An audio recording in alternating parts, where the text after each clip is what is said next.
Hello friend, स्वागत है आपका हमारे YouTube channel study smart IQ में। और मैं हूं सबा परवीन और आज हम फिर पढ़ने जा रहे हैं स्टैटिक जीके में एक नया टॉपिक। और इस टॉपिक का नाम है राष्ट्रीय आंदोलन 1939 से 1947 तक की। ठीक है, तो इसमें भी हम लेंगे टॉप 30 एमसीक्यू। और ये वीडियो आपके लिए एग्जाम में बहुत ज़्यादा यूज़फुल होगी, तो इसे पूरा ज़रूर देखें। और अगर आपको मेरी वीडियो पसंद आती है तो इसे लाइक करें, शेयर करें और सब्सक्राइब करना ना भूलें। तो चलिए स्टार्ट करते हैं आज की हमारी क्लास। फर्स्ट क्वेश्चन है, निम्नलिखित में से कौन क्रिप्स मिशन की विफलता का तात्कालिक प्रभाव था? तो क्रिप्स मिशन की विफलता का तात्कालिक प्रभाव क्या था? तो ये था भारत छोड़ो आंदोलन। ठीक है ना, भारत छोड़ो आंदोलन ये क्रिप्स मिशन की विफलता का तात्कालिक प्रभाव था। भारत छोड़ो आंदोलन कब हुआ? तो ये हुआ था 9 अगस्त 1942 को। ठीक है, 9 अगस्त 1942 को ये हुआ था और इसे अगस्त क्रांति के नाम से भी जाना जाता है। ठीक है ना, अगस्त क्रांति के नाम से भी जाना जाता है। ठीक है, चलिए नेक्स्ट है, स्वतंत्रता पूर्व भारत में कैबिनेट पद संभालने वाली पहली भारतीय महिला कौन थी? तो कैबिनेट पद संभालने वाली पहली भारतीय महिला ये कौन थी? तो ये थी विजया लक्ष्मी पंडित। ठीक है ना, विजया लक्ष्मी पंडित यह स्वतंत्रता पूर्व भारत में कैबिनेट पद संभालने वाली पहली भारतीय महिला थी। ठीक है ना, कब थी? तो ये थी 1937 में। ठीक है ना, 1937 में ये थी। फिर बात करें यहाँ पे हम सरोजनी नायडू को, तो सरोजनी नायडू ये आईएनसी की अध्यक्ष थी। ठीक है ना, आईएनसी की अध्यक्ष थी और ये भारत की पहली महिला थी जो आईएनसी की अध्यक्ष थी। ठीक है ना, कब थी ये आईएनसी की अध्यक्ष सरोजनी नायडू? तो ये थी 1923 में। ठीक है, सॉरी 1925 में कानपुर में। ठीक है ना, 1925 में कानपुर सेशन में ये अध्यक्ष थी। ठीक है ना, सरोजनी नायडू। और ये स्वतंत्र भारत की पहली महिला राज्यपाल थी। ठीक है ना, पहली महिला राज्यपाल थी। तो ये कहाँ की थी राज्यपाल? तो ये थी उत्तर प्रदेश की। ठीक है ना, उत्तर प्रदेश की थी। ठीक है, और सरोजनी नायडू को भारत की कोकिला भी कहा जाता है। ठीक है ना, भारत की कोकिला भी इन्हें कहा जाता है। ठीक है ना, यानी कि नाइटिंगेल ऑफ इंडिया। ठीक है, फिर बात करें हम यहाँ पे एनी बेसेंट, तो एनी बेसेंट ये कौन थी? तो ये आईएनसी की पहली महिला अध्यक्ष थी। ठीक है ना, पहली महिला अध्यक्ष थी ये आईएनसी की। तो ये कब बनी थी आईएनसी की अध्यक्ष? ये बनी थी 1917 में कलकत्ता में। ठीक है ना, 1917 में ये कलकत्ता में आईएनसी की अध्यक्ष बनी थी। अगर बात होती है कि भारत की पहली महिला, तो ये सरोजनी नायडू होगी। और सिर्फ पूछा जाएगा कि पहली महिला अध्यक्ष कौन थी, तो ये थी एनी बेसेंट। ठीक है, फिर बात करें एनी बेसेंट ने 1916 में होम रूल लीग की स्थापना की। ठीक है ना, होम रूल लीग की स्थापना की थी किसके साथ मिलकर? बाल गंगाधर तिलक के साथ मिलकर। ठीक है, बाल गंगाधर तिलक। ठीक है ना, बाल गंगाधर तिलक के साथ मिलकर इन्होंने होम रूल लीग की स्थापना की थी। ठीक है, एनी बेसेंट ने। फिर बात करें हम यहाँ पे अरुणा आसफ अली, तो ये कौन थी? तो ये थी भारत छोड़ो आंदोलन की नायिका कहा जाता है। ठीक है ना, नायिका कहा जाता है अरुणा आसफ अली को। ठीक है, चलिए नेक्स्ट है, सुभाष चंद्र बोस ने स्वतंत्र भारत की अस्थायी सरकार की स्थापना कहाँ की थी? तो सुभाष चंद्र बोस ने स्वतंत्र भारत की अस्थायी सरकार की स्थापना कहाँ की थी?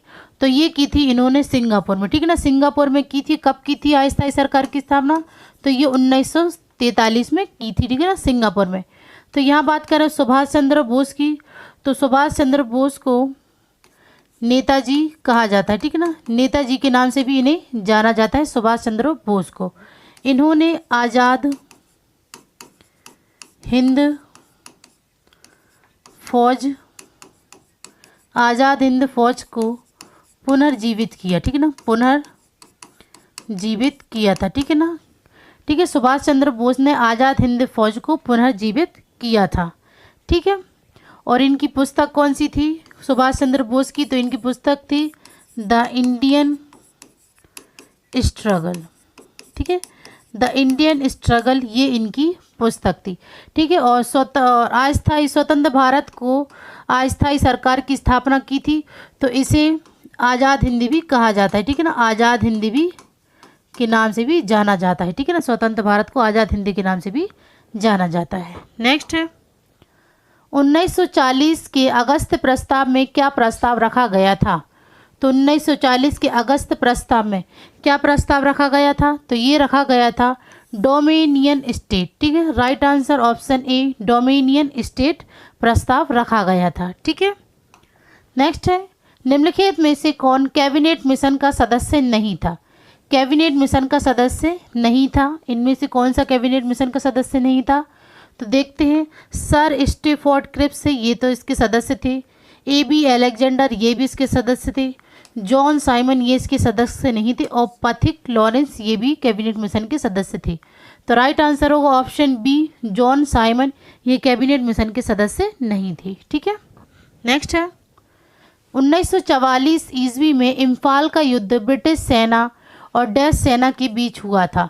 ठीक है, तो ब्रिटिश सेना और किस सेना के बीच लड़ा गया था इम्फाल का युद्ध? तो ये लड़ा गया था जापानी सेना के बीच। ठीक है ना, ब्रिटिश सेना और जापानी सेना के बीच इम्फाल का युद्ध लड़ा गया था। नेक्स्ट है फॉरवर्ड ब्लॉक के संस्थापक कौन थे? फॉरवर्ड ब्लॉक के संस्थापक कौन थे? तो ये थे सुभाष चंद्र बोस। ठीक है ना, सुभाष चंद्र बोस ये फॉरवर्ड ब्लॉक के संस्थापक थे। नेक्स्ट है उस व्यक्ति की पहचान कीजिए जिसने सबसे पहले व्यक्तिगत सत्याग्रह प्रारंभ किया था और जिसे 1958 में सामुदायिक नेतृत्व के लिए रेमन मैग्सेसे पुरस्कार से सम्मानित किया गया था। तो कौन था वो व्यक्ति जिसे व्यक्तिगत सत्याग्रह प्रारंभ किया और रेमन मैग्सेसे पुरस्कार किया 1958 में? ठीक है, तो ये कौन थे? तो ये थे विनोबा भावे। ठीक है ना, इन्हें 1958 में रेमन मैग्सेसे पुरस्कार प्राप्त हुआ था। ठीक है, अब हम बात करें महात्मा गांधी को। तो महात्मा गांधी को बापू, अर्धनग्न फकीर और राष्ट्रपति के नाम से भी जाना जाता है। ठीक है, यहाँ पे हम बात करते हैं सबसे पहले महात्मा गांधी की आंदोलन की। ठीक है ना, तो इनके कौन कौन से आंदोलन थे, तो उनकी बात करें तो सबसे पहले चंपारण सत्याग्रह। ठीक है ना, चंपारण सत्याग्रह, खेड़ा सत्याग्रह, असहयोग आंदोलन,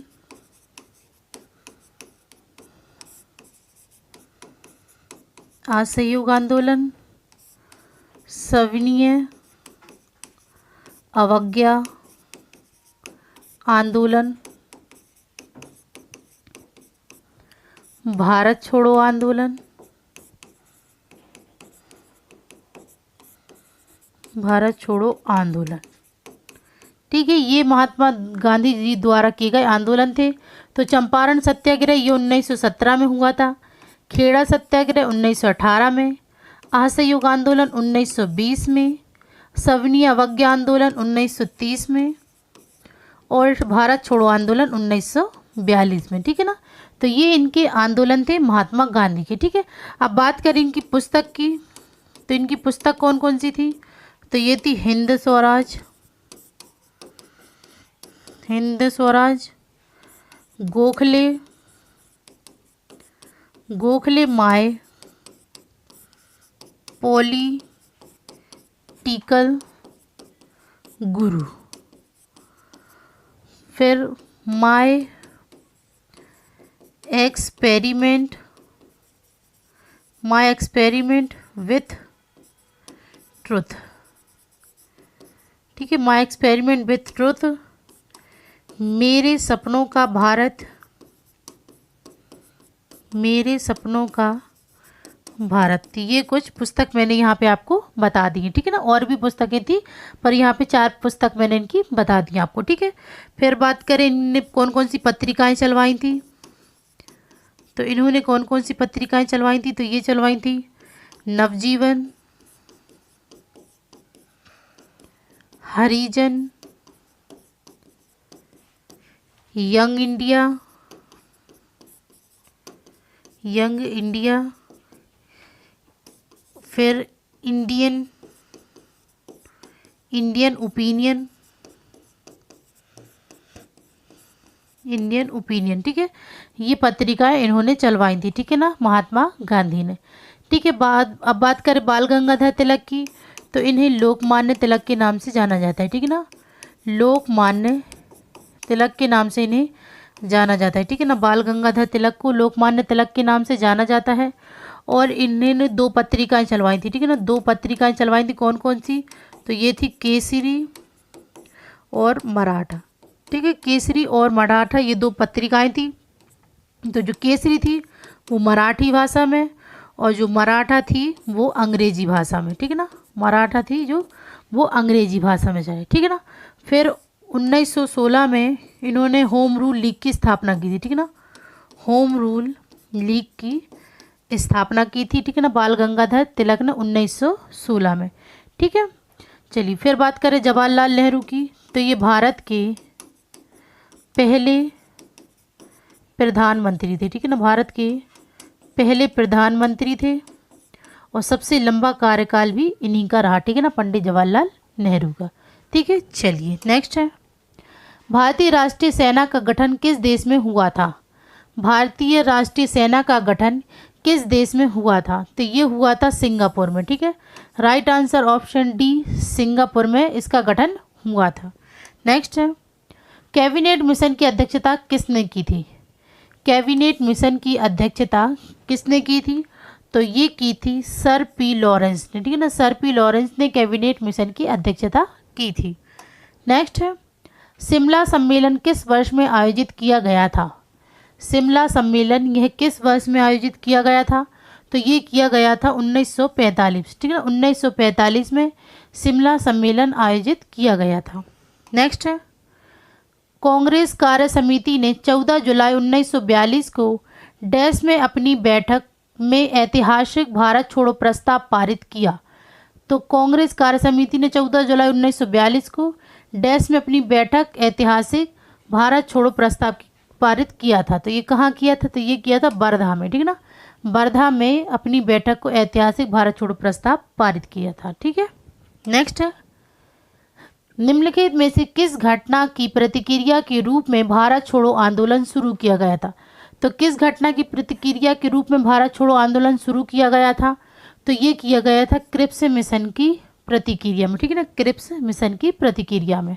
नेक्स्ट है, 8 अगस्त 1942 को महात्मा गांधी द्वारा अखिल भारतीय कांग्रेस कमेटी के किस अधिवेशन में भारत छोड़ो आंदोलन या अगस्त आंदोलन शुरू हुआ था, तो भारत छोड़ो आंदोलन और अगस्त आंदोलन ये कब शुरू किया गया, कहाँ शुरू किया गया था, तो ये किया गया था बॉम्बे में, ठीक है ना, बॉम्बे में, ठीक है। नेक्स्ट है, 1942 में जब भारत छोड़ो प्रस्ताव पारित किया गया था तब भारत के वायसराय कौन थे, तो 1942 में जब भारत छोड़ो प्रस्ताव पारित किया गया था तब भारत के वायसराय कौन थे, तो ये थे लॉर्ड लिनलिथगो, ठीक है ना, लॉर्ड लिनलिथगो थे, और इनका कार्यकाल 1936 से 1943 तक रहा, ठीक है ना, 1936 से 1943 तक इनका कार्यकाल रहा था, ठीक है। नेक्स्ट है, भारत छोड़ो आंदोलन के समय गांधी जी को गिरफ्तार करके कौन सी जेल में रखा गया था, तो गांधी जी को गिरफ्तार करके कौन सी जेल में रखा गया था, तो ये रखा गया था पूना जेल में, ठीक है। Right answer option C, Poona में, और इन्हें नज़रबंद कर दिया गया, ठीक है ना, नज़रबंद करके रखा गया था महात्मा गांधी को, ठीक है। नेक्स्ट है, भारत में भूदान आंदोलन को डैश द्वारा शुरू किया गया था, तो भारत में भूदान आंदोलन को किसके द्वारा शुरू किया गया था, तो ये किया गया था विनोबा भावे के द्वारा, ठीक है ना, विनोबा भावे के द्वारा शुरू किया गया था। नेक्स्ट है, जब गांधी जी ने करो या मरो का नारा दिया था उस समय भारत का वायसराय कौन था, तो करो और मरो का नारा जब गांधी जी ने दिया था तो उस समय वायसराय लॉर्ड लिनलिथगो ही थे, ठीक है ना, लॉर्ड लिनलिथगो। नेक्स्ट है, किसने जिन्ना के द्विराष्ट्र सिद्धांत का विरोध किया, तो किसने जिन्ना के द्विराष्ट्र सिद्धांत का विरोध किया था, तो ये किया था मौलाना आज़ाद ने, ठीक है ना, मौलाना आज़ाद ने द्विराष्ट्र सिद्धांत का विरोध किया था, ठीक है। फिर अब हम बात करें यहाँ पे सरदार वल्लभ भाई पटेल की, तो इन्हें लौह पुरुष के नाम से जाना जाता है, ठीक है ना, लौह पुरुष के नाम से भी इन्हें जाना जाता है। और इन्हें भारत का विस्मार्क कहा जाता है, ठीक है ना, भारत का विस्मार्क कहा जाता है सरदार वल्लभ भाई पटेल को। और इन्हें सरदार की उपाधि किसने दी थी? तो सरदार की उपाधि इन्हें दी थी बारदोली की महिलाओं ने, ठीक है ना, बारदोली की महिलाओं ने इन्हें सरदार की उपाधि दी थी, ठीक है ना, सरदार वल्लभ भाई पटेल को। फिर बात करें खान अब्दुल गफ्फार खान, तो इन्हें और किन किन नामों से जाना जाता है?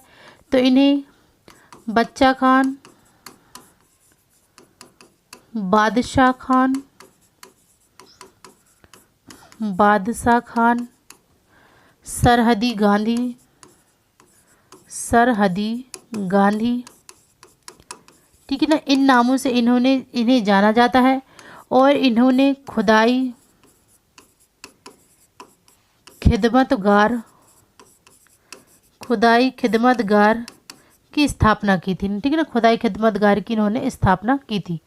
वीर सावरकर ये कौन है? तो ये है विनायक दामोदर सावरकर है, ठीक है ना, इनका पूरा नाम क्या है? विनायक दामोदर सावरकर है, वीर सावरकर का, ठीक है। चलिए नेक्स्ट है, द्वितीय विश्व युद्ध में लड़ने के लिए भारतीयों का पूर्ण सहयोग प्राप्त करने के लिए ब्रिटिश सरकार द्वारा भारत में कौन सा मिशन शुरू किया गया था?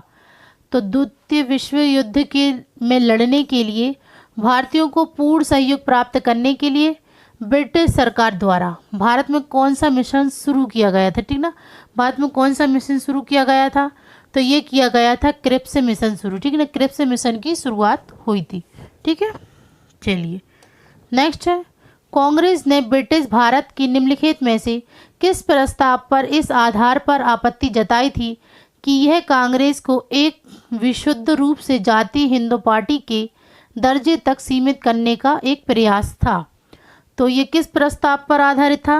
तो ये था कैबिनेट मिशन योजना, ठीक है ना, कैबिनेट मिशन योजना थी, सॉरी ये था,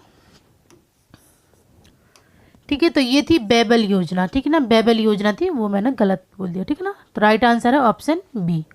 नेक्स्ट है, निम्नलिखित स्वतंत्रता सेनानियों में से किसने भारत छोड़ो आंदोलन के दौरान मुंबई के ग्वालियर टैंक मैदान में भारतीय ध्वज फहराया? तो भारत छोड़ो आंदोलन के दौरान मुंबई के ग्वालियर टैंक मैदान में भारतीय ध्वज फहराया, तो ये किसने फहराया था?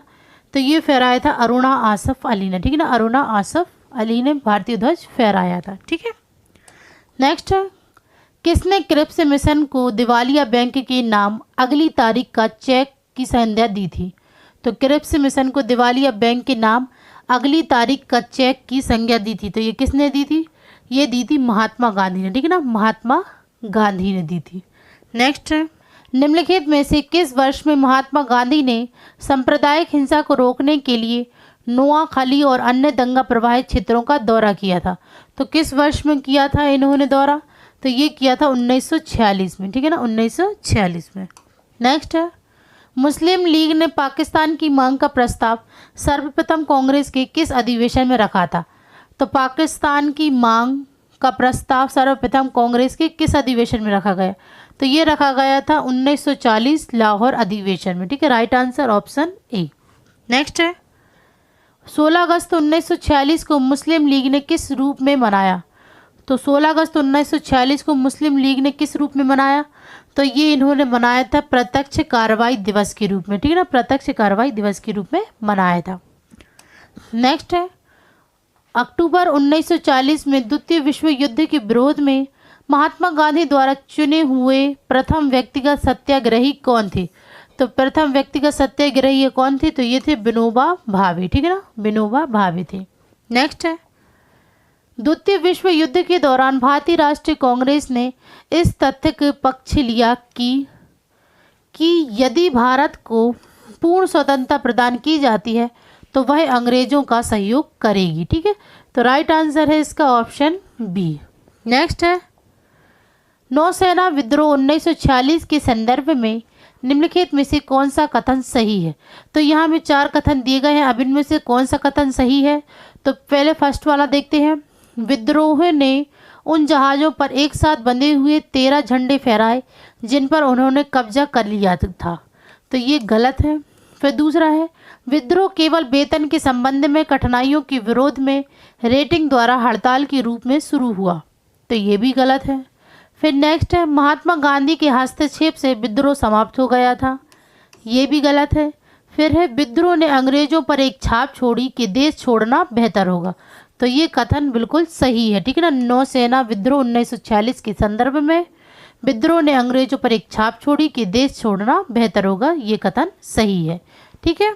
चलिए नेक्स्ट है, किस कानून द्वारा भारत और पाकिस्तान दो स्वतंत्र राष्ट्रों में विभाजित किए गए थे। तो किस कानून द्वारा भारत और पाकिस्तान दो स्वतंत्र राष्ट्रों में विभाजित हुए थे। तो ये हुए थे भारतीय स्वतंत्रता अधिनियम 1947 में, ठीक है ना। राइट आंसर है ऑप्शन ए। तो ये थे आज के हमारे क्वेश्चन। सो आई होप आपको ये वीडियो पसंद आई हो। तो ऐसे ही वीडियो देखने के लिए हमारे चैनल को लाइक करें, शेयर करें, सब्सक्राइब करें। Thank you.